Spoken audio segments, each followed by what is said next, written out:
Hello and welcome to the next Lukozer retro game review video, and for this one it is Zoom, which is an Amiga game released in 1988 by Discovery Software, as you can clearly see. So this is relatively early in the Amiga's lifespan, and it does rather show. I think the most unusual thing about the game though is the title. When you see a title like Zoom, I don't know about you, but it conjures up a certain sort of game type. For me anyway, it certainly does. So if you're not familiar with this game, well okay, the thumbnail is going to rather give it away, but how many of you will actually think that Zoom is a natural title for the game you are about to see? So let's get a game underway. We'll start on level 1 and here we go.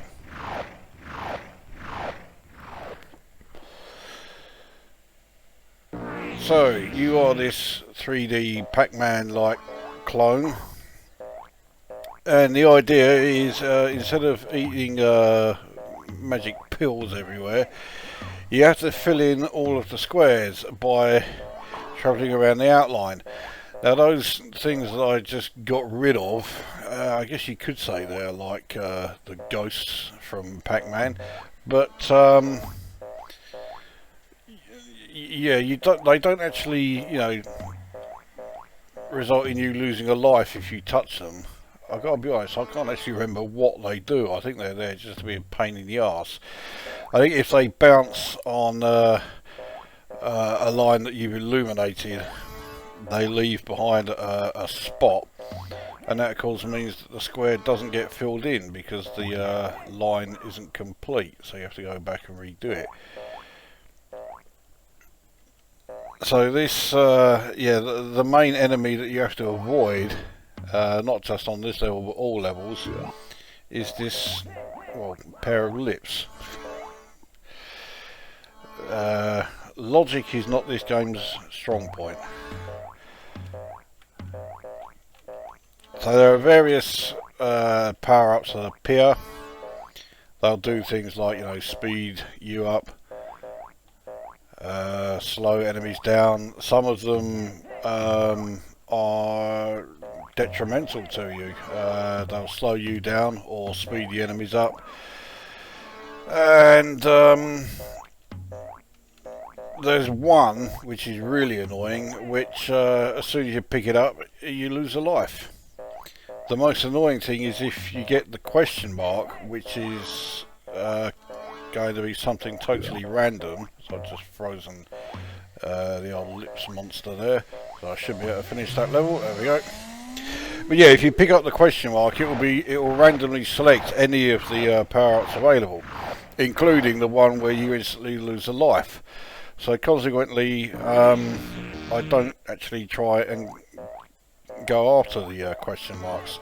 Although that said, I don't usually bother with the power-ups at all, because I find that I'm able to progress somewhat okay without using them. I mean, I can usually get to about level 3, and if you play games as well as I do, then getting to level 3 is pretty good going. So I could see, yeah, there was a spot there that hadn't been filled, and there, but I took a bit of a chance trying to fill it because the old lips monster was closing in. I do seem to be moving a bit slowly here. So that like 3 coloured ball thing that's moving across the top, that's all it does. It just keeps going left and right. But obviously if you do hit it, then yep, you lose a life.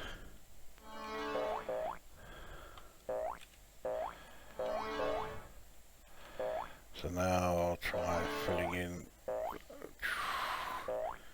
I wasn't actually going for that question mark there, but oh fucking hell, okay. thought I was yeah, pushing my luck a bit there. Now that's given me some sort of timed ability. I think it's, yeah, I'm now moving a lot faster.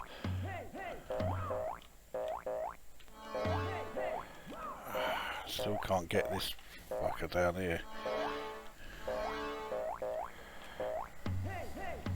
Oh, fucking hell, that was close. So I've only got those 3 squares left. Now only 2. But, yeah, because I'm hanging around here all the time, the old lips monster is constantly hanging around as well.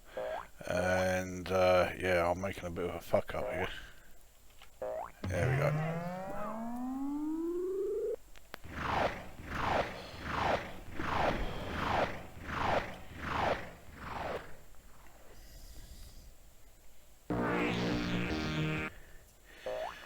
Right, now level 3, this is where things do actually start to get a bit tough. Now all the things on the screen, yeah, you'll lose a life if you hit any of them. I think I am on my last life and I fucked up big time there. There you go, what an ignominious end.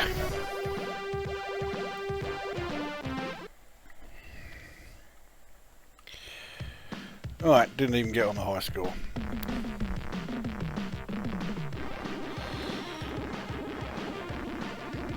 So, right, let's get another game underway and get the review underway.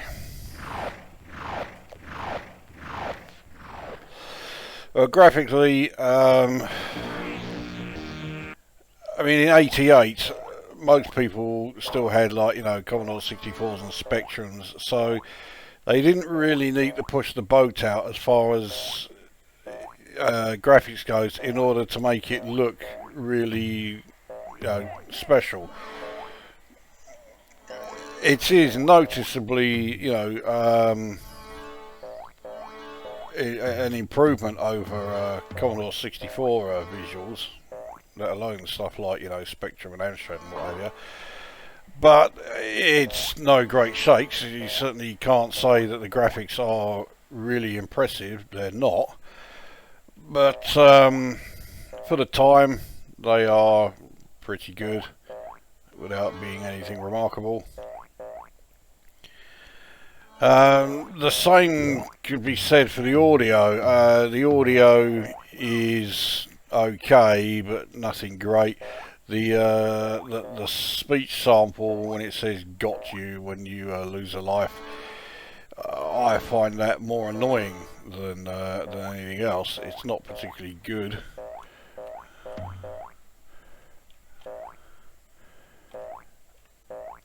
So again, rather unremarkable stuff as far as the audio goes. And as far as gameplay, it's very simple. It is by no means a 16-bit game. It's an 8-bit game given a 16-bit makeover. But the whole sort of like puzzle aspect of it rather reminds me of Drelbs, which I reviewed relatively recently. And that's not a bad thing. I thought Drelbs was a decent game. And likewise, I think this is a decent game.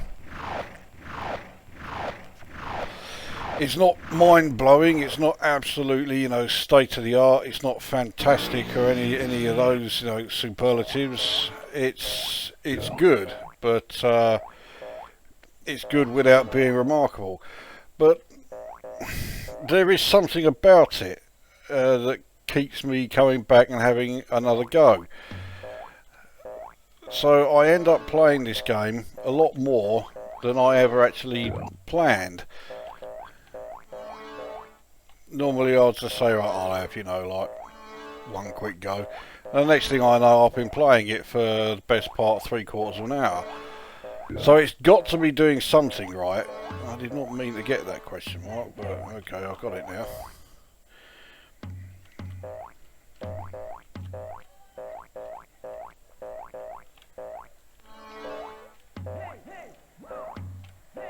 So yeah, I mean, it keeps me coming back. I keep playing it over and over. So you certainly can't say it's a shit game. It's not a shit game in the slightest. I do quite enjoy playing it. But, you know, it's not something that's going to make people say, yes, this is definitely 16-bit gaming, you know, come to life. I mean, even by 1988, there weren't a huge number of games that really took advantage of 16-bit computers, even if it was being played on a 16-bit machine. I mean, stuff like, I think Carrier Command was out at the time already. That power up I picked up there meant I can instantly leave the level.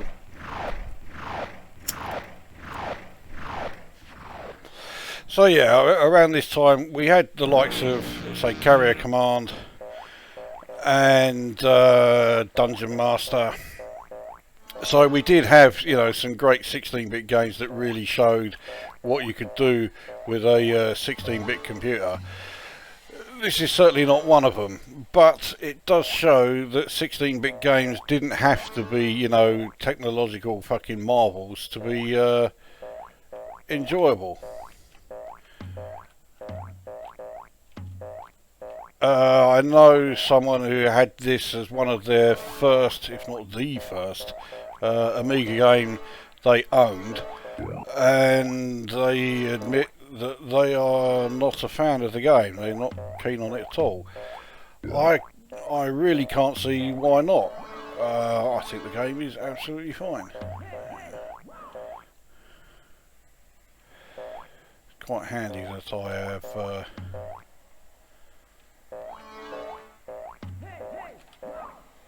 got the enemies to slow down. You notice some of them are removing the lines that I have drawn, which is a real pain in the arse, and it means that getting through this level can take a while. I think I've only ever got past this level once. Oh, fuck off. And one of the reasons I've only got off this level once is what I've done just there. Sometimes if you're trying to do some really like quick maneuvers to just fill in a square, yeah, if you miss the line, of course, you end up going along the next one, and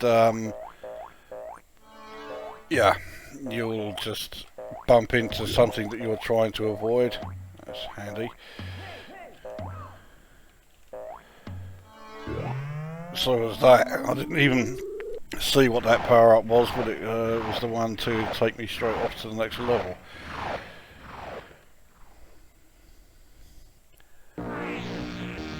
So anyway, well, I think I covered graphics then. So the graphics are, say, no great shakes. They're fine, but they're not absolutely fantastic. The audio again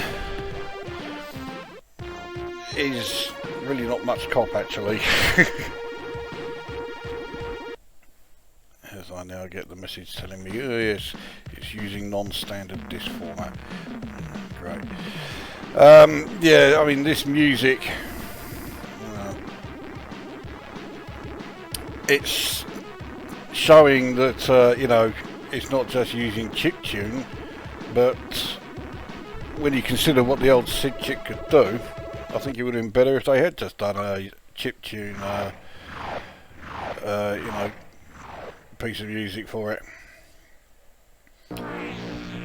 The sound effects, I think they are all sampled. Again, done purely just to show that the Amiga can do that. They're not sampled particularly well. None of them are very clear, especially the "got you" speech when you lose a life. That's really not very well done at all. But again, it's the old thing of, okay, it's not remarkable, but it works. So, what the fuck am I doing here? There we go. Get rid of that cunt.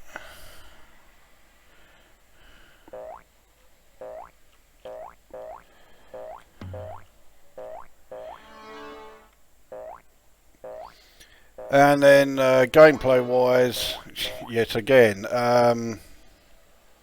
it's clearly an 8-bit game, but it doesn't suffer for that, you know, it's perfectly playable. And it's one that, you know, I keep playing over and over again, so it clearly is doing something right. So despite initial appearances, it is actually a decent game, and it is worth playing.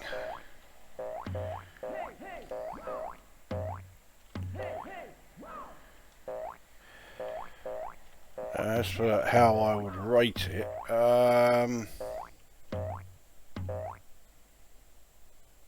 it's definitely above average. You know, I think I will score this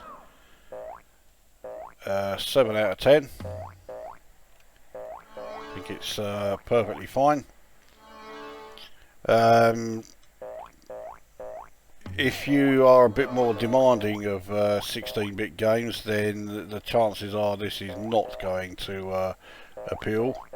You know, if you want all of your 16-bit games to have that, and to have, you know, the visuals of something like Xenon 2, and gameplay, you know, the complexity of say your carrier command or your or something else that's got some complexity in it, then yeah, this is not going to be a favourite of yours. But yes, that's where I got the question mark, and the random power up it gave me was instant death. That was fucking good of it, wasn't it? Eh? That is a rather annoying feature, to put it mildly, but nevertheless it is a feature of the game. So yeah, it loses a point for that, but I still think 7 out of 10 is a fair score. Perfectly enjoyable, just not the sort of game that is going to knock your socks off.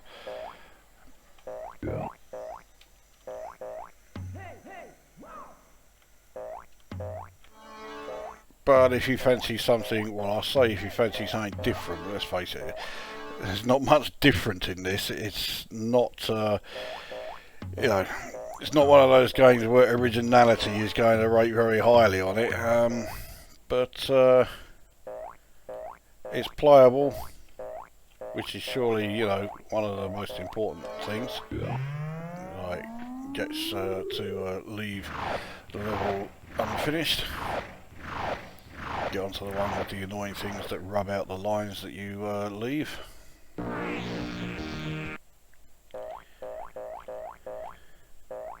So we'll finish this go. See if I can actually get somewhere.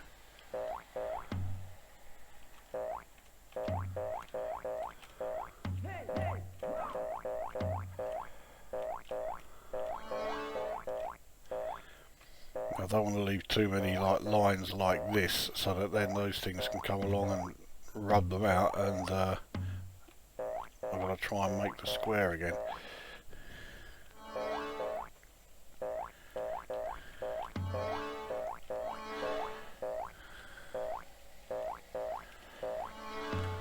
Oh, you cunt.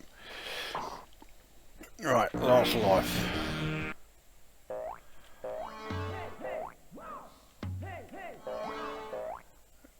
That fucker came along and rubbed out that line just as I was going to fill up the square.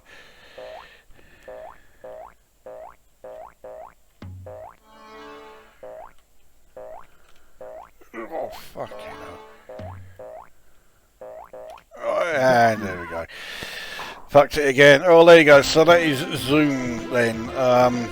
It's a decent game. It's absolutely not the sort of game you expect though when you see that title. But yeah, if you're expecting something to really show off a 16-bit computer, this isn't it.